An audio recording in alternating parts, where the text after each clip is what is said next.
Jadi begini, sebenarnya benar bahwa inisial O itu telah dipanggil pada saat proses tahapan disidik ya. Tetapi kan kita mengetahui secara ketentuan mekanisme hukum setelah proses tahapan disidik ada gelar perkara penetapan tersangka. Nah kemudian setelah penetapan tersangka maka ya orang-orang yang dianggap yang bersangkutan berkaitan terhadap laporan sebagai korban, orang yang jadi korban itu harus dipanggil kembali. Itu dia. Nah, tetapi faktanya kan nggak seperti itu. Setelah penetapan tersangka, ya setelah gelar perkara atau tersangka, yang dipanggil hanya NM dan IM. Nah sampai sekarang kami belum mendapatkan SP2HP tentang oknum inisial O dan S ini terhadap laporan klien kami Dr. Reza Gladys. Ya kalau memang pihak Polda Metro Jaya dalam hal ini Cyber Polda Metro Jaya berani mengatakan bahwa ini tidak terlibat dengan alasan ini dan sebagainya, ya buat aja surat SP2HP kepada kami agar kami melakukan upaya-upaya yang lain. Ini kan nggak berani. Nah artinya apa? Ada hal yang kami anggap ditutupi sehingga kemudian ini yang menyebabkan berkas P19 ini bolak-balik. Tapi kembali Mbak Diah, ya, saya beranggapan bahwa ini akan segera P21. Seperti itu Mbak Diah. Nah. Kita bicara mekanisme hukum ya, hukum acara ya. Jadi biar agar pendapat-pendapat di media sosial ini tidak sesat. Lebih saya ingatkan juga kepada rekan-rekan sejawat saya agar berpendapat dan berbicara sebagaimana ketentuan hukum. Nah sebenarnya dengan ancaman di atas 9 tahun kan tadi saya sampaikan itu masa penahanannya itu ada 4 tahapan ya sampai dengan 120 hari. Dan saya yakin tanggal 2 Juni ini kan sudah habis nih tahap penahanan PN1. Dan saya yakin beberapa waktu yang lalu mungkin 2-3 hari lalu sudah pasti pihak penyidik itu melakukan perpanjangan penahanan tahap PN2.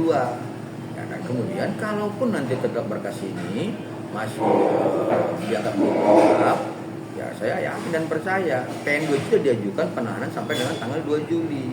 Tapi kalau misalkan pihak jaksa penuntut umum merasa bahwa ya begini-begini terus ya itu apa? Ya saya yakin juga ini akan di P21 kan dan jaksa penuntut umum akan membuka di fakta-fakta persidangan. Seperti itu, Mbak Diah. Tapi kan ini yang selalu membuat saya agak heran ya. Artinya kalau yang Mbak Diah sampaikan itu praktisi kepada advokat, saya bingung juga apakah rekan sejawat saya itu kemarin mengikuti PKPA. Jadi begini, advokat itu kan diatur dalam Undang-Undang 18 tahun 2003. Ya di pasal 5 dijelaskan kami adalah penegak hukum. Artinya setiap kami berpendapat, berstatement, berperilaku dan sebagainya itu harus berdasarkan hukum, mekanisme hukum. Dan kami ini kan nggak sebenarnya sudah ada relnya gitu. Kalau ada yang berpendapat bahwa 90 hari sudah selesai dan bebas murni hukum, ini aneh. Berarti beliau ini belum membaca ya secara seluruh dari KUHP itu sendiri. Ya saya ingatkan dan saya perlu sampaikan bahwa tentang masa penahanan itu ada di pasal 29 ya ayat 1 huruf B, ayat 2 dan ayat 3. Dibaca secara utuh. Jadi sehingga pendapat tidak sesat. Seperti itu dia Mbak. Maksudnya kalau sudah sampai dengan masa 20 hari ya memang itu akan ada bukan bebas dari persoalan apanya laporannya Mbak ya, tapi bebas dari persoalan tentang penahanannya gitu. Tetapi mekanisme hukumnya adalah ini akan terus dilakukan penyidikan dari pihak jaksa maupun penyidik dan akan diupayakan nanti agar masuk dalam persidangan. Ini nggak akan berhenti. Yang berhenti itu adalah masa penahanannya. Kalau memang habis 10 hari dan tidak P21, tapi dugaan tindak pidana pasti masih bisa berlanjut. Seperti itu Mbak Diah. Pertanyaan itu bukan kepada saya. Ini kan pertanyaan ini kan harus kepada pihak Cyber Polda Metro Jaya. Kenapa SP2HP itu tidak diberikan kepada klien kami maupun kami sebagai penasihat hukumnya gitu. Ada sesuatu hal yang menurut kami yang tidak berani disampaikan secara dokumen kepada kami sehingga dugaan obstruction of justice tadi semakin menguat dan semakin mengental di kami. Nah, kalau misalnya memang benar tidak ada keterkaitan terhadap tersangka yang lain atau memang benar memang niat dari pihak penyidik dan di Cyber Polda Metro Jaya benar-benar maksimal untuk melengkapi P19 dari JPU, ya sampaikan saja kepada kami SP2HP-nya. Nah kami akan lihat, kan kami analisa. Nah, setelah kami analisa, kami akan lakukan upaya hukum. Ya, ini kan jadi persoalan. Ya, diminta tidak diminta, SP2HP itu wajib diberikan kepada pelapor. Tetapi ini kan faktanya seperti itu. Ya, jadi pada saat misalkan ada sesuatu abuse of power, mengambil kepentingan, Perkap 6 2019 itu digunakan. Tetapi ketika misalnya penegakan hukum, ya Perkap 6 2019 itu diabaikan. Ini kan aneh. Nah, jadi saya pikir kesimpulannya terhadap perkara ini, Mbak Dia, ya ini adalah hal-hal yang biasa terjadi di negara kita ya. Tapi saya sebagai penasihat hukum, Dr. Reza Gladys maupun Dr. Andes Tungkir yang di framing selama ini dengan istilah pengacara kampung, saya tidak akan diam. Ya. Saya tidak akan mau membudayakan budaya-budaya diam. Saya akan terus ribut, saya akan bersuara agar ke depan APH kita ini benar-benar bekerja on the track. Karena apa? Ini kan kasihan nih. Artinya bagaimana masyarakat kecilannya yang mencari keadilan kalau dibuat seperti ini. Ya, jadi ya saya juga meminta agar seluruh masyarakat ya jangan melihat dari sisi daripada kasus ini.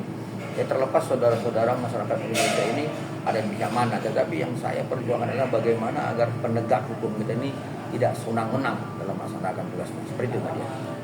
Jadi kan kami sebenarnya sangat santai ya, dan kemudian kami menyampaikan pendapat kami ya sepertinya seperti kayak aneh, tapi ya memang seperti itu. Kenapa kami menganggap gugatan ini seperti komedi?